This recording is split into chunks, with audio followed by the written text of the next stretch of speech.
J'ai une famille, un père architecte et un grand-père qui était peintre, et donc un grand grenier dans une maison où j'ai perdu pas mal de temps. Puis voilà, j'ai exercé le métier d'ébéniste dans la restauration, l'entretien des mobiliers dans un hôtel particulier à Paris. Un beau-frère architecte me dit un jour qu'une école de design ouvre à Paris en 1983. Et il me dit, tu devrais essayer. Donc voilà, j'ai la chance de pouvoir rentrer dans cette école. Et je deviens designer en 1987, où je vais commencer à travailler pour un architecte, Ricardo Bofill, puisque en fait, cette agence cherchait quelqu'un pour dessiner le mobilier qui allait accompagner les architectures de Ricardo Bofill. J'ai tout dessiné pendant 3 ans et demi avec le nombre d'or, 1,61. Et donc avec une espèce de précision, effectivement, qu'on retrouve dans la musique, qu'on retrouve dans la nature. C'est un métier quand même, je pense qu'on le mesure de mieux en mieux, très complexe, qui fait appel évidemment à une sensibilité artistique, ça c'est sûrement quelque chose d'important, mais à une connaissance des matériaux, à une connaissance et une analyse des process, à une compréhension de ce que c'est que l'image de marque ou l'ADN, pour le dire autrement, d'une marque. C'est des inconnus, en tout cas les éléments d'une équation, qu'il faut prendre en compte. Et si on ne les prend pas en compte, ben on va faire un mauvais dessin, ou en tout cas un dessin qui ne sera pas adapté, j'ai envie de dire, soit à la modernité, soit à une certaine idée du beau. Tout ça étant bien évidemment très subjectif. Il y a dialogue dans le mot designer, enfin en tout cas moi je mets le mot dialogue. Et l'artiste est plutôt dans un monologue, enfin en tout cas dans un rapport à sa page blanche et avec lui-même et sa vision sur le monde et toutes les raisons qui lui font faire œuvre. Moi je pense que le designer il est dans ce dialogue. En fait quand je produis un nouvel objet, je crée un signe dans le sens où la personne qui va acheter cet objet va se reconnaître.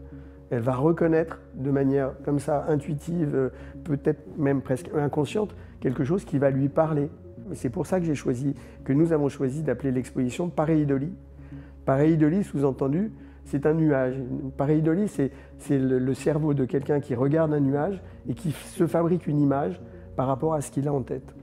Chaque visiteur découvrant les objets qui sont dans l'exposition s'appropriera les choses en fonction de son musée imaginaire. Mon objectif était d'aller vers un projet très artistique, complètement artistique. Et à un moment donné, les lettres de verre s'imposent un peu comme ça, comme un univers qui va me permettre de créer. Et donc, je vais lister, je me souviens très bien, je me vois très bien lister, je me dis, si je veux avoir un lien au verre, je vais lister tous les mots qu'il y a dans l'univers du verre. Et en fait, c'est en partant de ces mots que je vais commencer à mes croquis sur les lettres. Et donc le M, assez naturellement, il va arriver sur le bombage, parce qu'en fait, ça va être une lettre assez souple. Le A, j'avais écrit aigu, et donc je dessine un A qui est complètement aigu, qui est une espèce de pointe comme ça. Et le O ou le S sur le souffle. Et donc, en fait, c'est les mots de l'univers des verriers que je connais bien maintenant, qui me guident sur les dessins.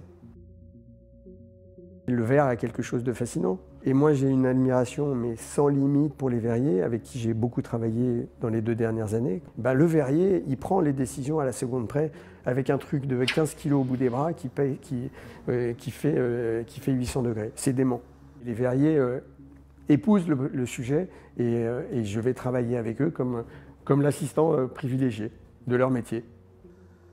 Puisque j'avais choisi et retenu 4 techniques, le verre soufflé, le verre à la flamme, la pâte de verre et le verre bombé.